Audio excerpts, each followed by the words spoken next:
Chers filleuls et filleules initiés de l'école de spiritualité, de mystère et des traditions essénistes égoïstes et les miens, l'école qui enseigne l'égoïsme, le chemin qui conduit à l'union avec le Père Céleste à travers la compréhension du fonctionnement des lois cosmiques, à travers les royaumes élémentaux sur le Goé. Le porte-parole et représentant de la divinité placée sur ce champ de force et qui a initié l'égoïsme, votre maître Basile Mvekuna, je vous dis bonjour. Nous sommes aujourd'hui dimanche le 21 juin 2026 et comme vous l'avez remarqué partiellement, ce jour est régi par le nombre 9. Le nombre de la maternité. Maternité humaine, maternité divine. C'est le nombre de l'Ogoé, appelé aujourd'hui le Gabon. C'est le nombre de l'Égypte. C'est le nombre de Mamaeo, gouvernant le pôle haut de la terre. Aujourd'hui, se célèbre en terre ogoïenne la fête des pères. Et je voudrais vous parler de cette fête. Et pourquoi elle est importante, même si le niveau de conscience actuel de la majorité d'humains ne voit les choses que sous l'angle matériel.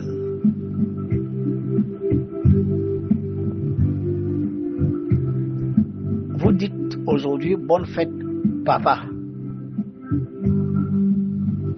En anglais vous direz la même chose, papa. Et un peu partout dans les langues du monde, c'est papa, P-A-P-A.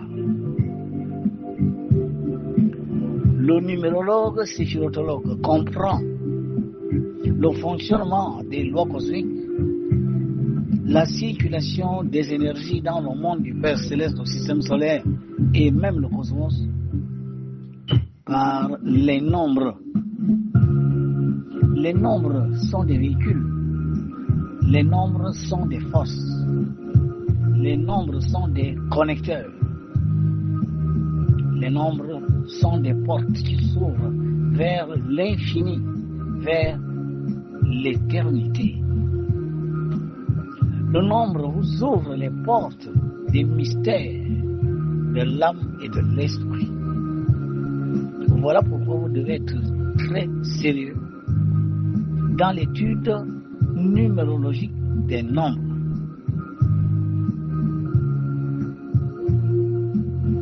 Si vous écrivez PAPA et que vous faites la numérologie de ce nombre formé, c'est-à-dire 7 et 1, 7 et 1, vous avez le nombre 16. Le numérologue lit 1, 6.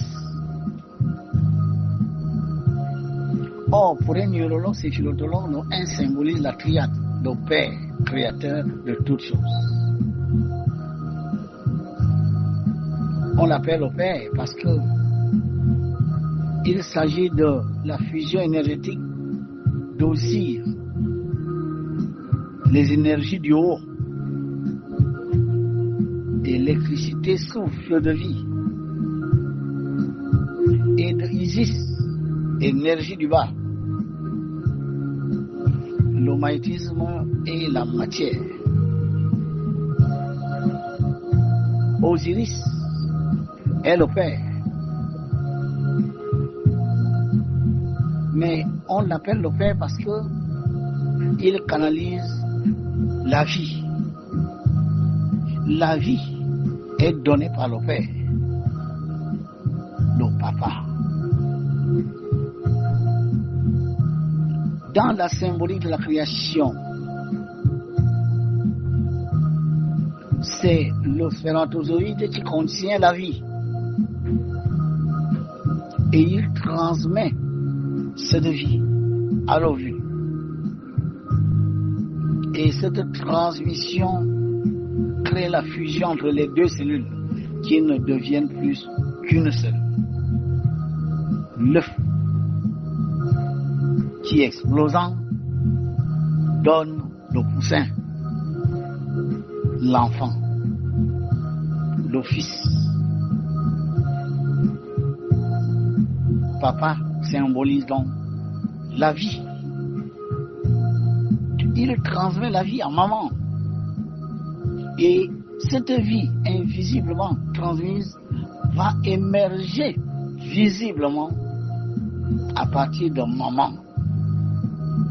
C'est pour cela que c'est maman qui porte l'enfant dans le ventre. Et que c'est de ce ventre que sort l'enfant.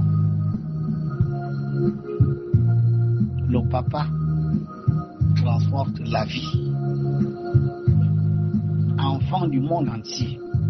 Prenez conscience de cette réalité cosmique car l'homme ne peut pas modifier les lois cosmiques. Elles sont éternelles et immuables. Il faut tout simplement les comprendre. Et nul ne devrait se suffire de ce qu'il a appris sur ces choses sans vouloir aller voir au-dessus, car rien n'est statique.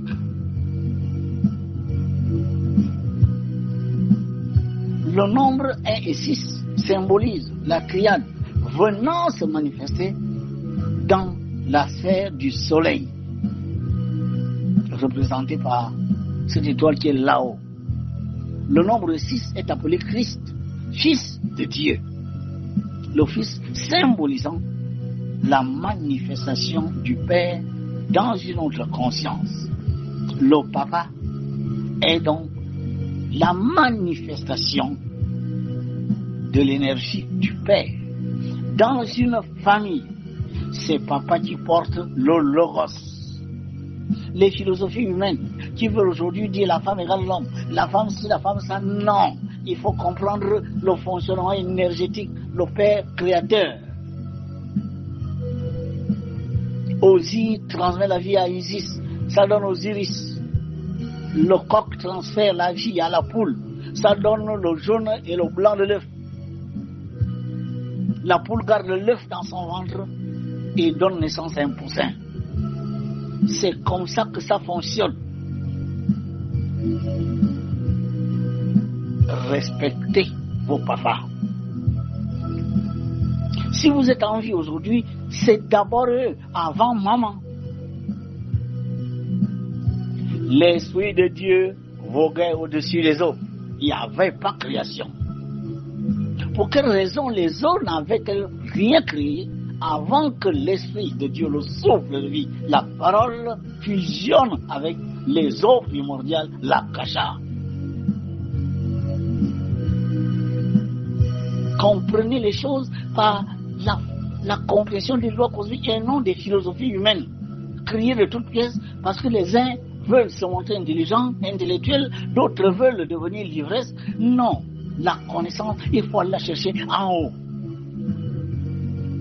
Ne vous suffisez jamais des vieilles connaissances, des vieux livres, des vieux enseignements donnés par des maîtres d'il y a plusieurs millénaires. On fait des rituels laissés par des vieux maîtres, pensant qu'on est incapable de créer un rituel. C'est comme dans les arts martiaux. Ceux qui pratiquent le karaté aujourd'hui devraient comprendre qu'ils sont capables de créer de nouveaux katas par rapport à la forme des agressions actuelles. Il faut désormais savoir se protéger du taser. Ce n'est pas enseigné en karaté. Moi, je suis troisième dan. Ceinture noire n'a pas enseigné que si quelqu'un a un taser, voilà ce qu'il faut faire. Le taser, il n'a pas besoin de te toucher. Comment se protéger maintenant de quelqu'un qui est armé d'un pistolet automatique, c'est-à-dire qu'il peut faire 3 ou 4 fois à la fois.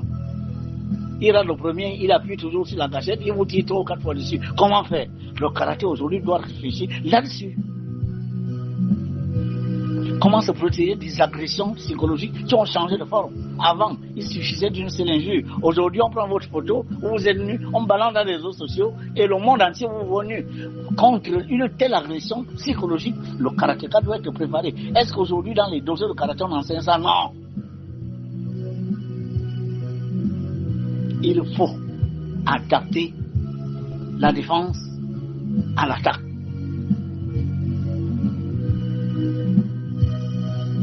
Il faut comprendre les choses au fur et à mesure que la mentalité évolue, au fur et à mesure que nous découvrons de plus en plus notre système solaire, le corps du Père Céleste, au fur et à mesure que de nouvelles lois du cosmos nous sont révélées. On ne va pas rester à s'asseoir les ancêtres, on dit ça c'est la tradition. Tradition ne signifie pas sclérose, tradition ne signifie pas statique. Non, tout évolue. La numérologie n'était pas véritablement poussée dans les traditions. Ils n'avaient pas véritablement pénétré cette science. Moins encore la séphirothologie. J'ai l'impression qu'ils ne connaissaient rien de la séphirothologie. Parce que quand ils parlent de Yo, c'est une inspiration dont ils ne comprenaient pas grand-chose. Aujourd'hui, les contemporains sont en train de tout vous dire sur les Yo, sauf ce qui est conforme pourtant aux lois cosmiques confortées par la science. Et Yo, c'est la Kasha. Et Yo n'a rien créé sans qu'il y ait une conscience de l'esprit, le souffle de vie, qui est venu réveiller Yo et que Yo se mette à créer. Le souffle de vie, l'esprit de Dieu, voguait au-dessus des eaux, voguait au-dessus des Yo. Et il y eut fusion. Cette fusion créa le Big Bang, explosion. C'est le même principe. Osiris et Isis fusionnent. Il y a explosion, que la lumière soit, les étoiles s'allument. C'est la même chose pour les hommes. L'enfant naît par une explosion de l'œuf, formé de quoi? Du spermatozoïde, transportant la vie. Le papa et l'ovule recevant la vie et la conservant pour que cette vie soit visible. La naissance. Rappelez-vous également que quand vous faites la numérologie, et que vous faites implicite, vous trouvez le nombre 7. Les 7 jours de la semaine. Le papa représente les 7 jours de la semaine. Votre père est dans votre vie de lundi à dimanche. Même si vous ne le savez pas, son esprit et son âme sont avec vous. Mais nous pourrons vous aider, nous pourrons vous protéger, nous pourrons être en connexion avec vous. Que quand vous saurez qui est papa, quand vous saurez où il est, quand vous saurez communier avec lui, même mentalement, vous allez toujours juger les papas. Oh, papa s'est occupé de moi. Oh, personne s'est occupé de moi. Oh, l'homme là arrive maintenant, j'ai déjà 40 ans, c'est trop tard. Non, il n'est pas trop tard parce que vous êtes quand même né. Vous portez le germe de vie venant de lui. Si quelqu'un tue votre mère, il est déjà condamnable par la loi. Vous prenez le fusil, vous le tuez. Le procureur vous fait arrêter. Vous direz au procureur, monsieur le procureur, j'ai tué cet homme-là parce qu'il a tué maman. Ma question, irez-vous en prison ou pas?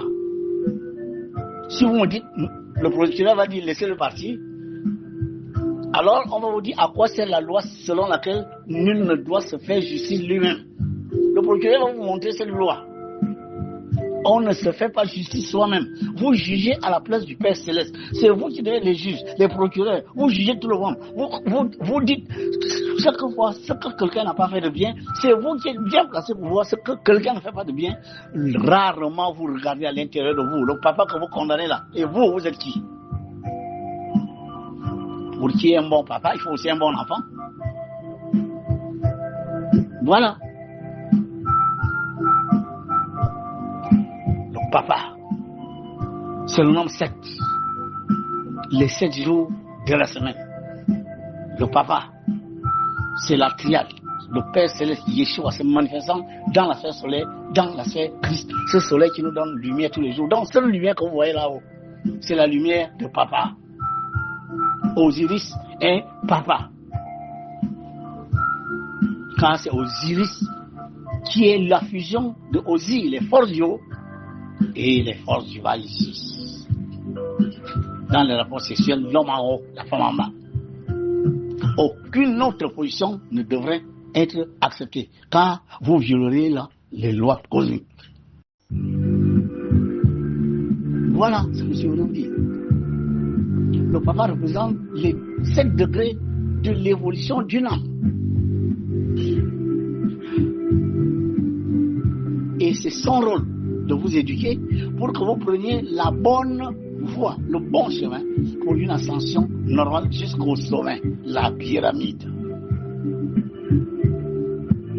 La pyramide représente les 7 jours de la semaine, les 7 niveaux d'évolution, de compréhension, de la connaissance. On parle de profane, ecclésiastique. Ceux qui sont encore dans les églises à dire au nom de Jésus, Allah ou Akbar, ils sont au niveau 1. Ensuite, vous devenez observateur. Vous commencez à dire, je ne vais pas à l'église. Je ne sais pas ce que j'apprends là-bas. Vous regardez les écoles de mystère, vous n'y êtes pas encore. Deuxième niveau, parce que vous sortez déjà de la coquille. Et l'esprit est prêt. Cet esprit prêt cherche le maître. Troisième niveau de connaissance, vous devenez un disciple d'une école de mystère. Ensuite, dans ces initiations, dans ces enseignements, on vous initie. Vous devenez initié. Quatrième niveau de la connaissance. Vous avez formé la base de la pyramide, le carré de base. Le croisement des diagonales de ce carré de base, vous vous retrouvez au centre de gravité. Le centre de gravité, le 5e élément, le 5e niveau de connaissance, vous devenez ce qu'on appelle un grand initié ou encore maître spirituel, le battleur, celui qui contrôle, comprend le fonctionnement des rôles élémentaux et des entités qui y opèrent. Vous regardez maintenant vers le haut. Le centre de gravité de la pyramide, le 6e niveau, vous permet d'être appelé adepte. L'adepte est le maître des maîtres. Un adepte n'est plus forcément dans un corps physique, car il vient très souvent jouer le rôle de maître intérieur. Et plus haut, l'adepte devient seigneur. Le seigneurat est le dernier stade de l'évolution de votre conscience. Quand vous devenez seigneur, vous êtes capable de gérer une sphère. Vous êtes capable de devenir un seigneur de sphère. Vous êtes semblable au très haut des cieux. C'est ça, papa. Le nombre 7. Le nombre 7 représente également ce que vous appelez les jours de la création. Rien à voir avec les jours de 24 heures. Premier jour, création du règne minéral. 1 milliard d'années plus tard ou 2 milliards d'années plus tard. Deuxième jour, création du règne végétal. 1 milliard d'années ou 2 milliards d'années plus tard. Troisième jour, création du règne animal. 1 milliard d'années plus tard. Et nous associons à 20 millions d'années de cela, création du règne humain. Par les premiers hominidés, précisément en Oroué, au champ de force de Samata. Dans ces parages, le premier homme a vu le jour. Ensuite, le 7e niveau, ou le 7e règne, c'est le règne des Elohim. Après être passé par le règne élémental, le 5e règne, le règne des anges, 6e règne, et le règne des Elohim. Le 7e règne est le règne des Elohim, le règne de Dieu, le Créateur. C'est pour ça qu'il est dit, Dieu se reposa au 7e jour. Ça veut dire, au 7e jour, le Père Céleste ne pouvait pas se créer lui-même. Et il était déjà un Elohim. Le nombre 7, le nombre papa, c'est aussi ça, les 7 niveaux de la compréhension des lois cosmiques, de l'évolution de l'âme et de la conscience. Voilà ce que je voulais vous dire. C'est bien beau de faire des cadeaux, c'est bien beau de faire des fêtes. Vous êtes des étudiants éléments, je vous ai dit ici, vous aurez un enseignement que vous trouverez rarement ailleurs. Ceux qui s'amusent avec cette école, qui en partent, vont revenir à genoux. Parce qu'ils ne verront pas ailleurs ce qui s'enseigne ici. Parce que ce qui s'enseigne ici a traversé des espaces. Soyez sérieux quand vous êtes à Elémia. Écoutez les enseignements de cette voix. Car c'est une voix qui porte à l'intérieur d'elle des énergies de très haut traitement du vibratoire. Père,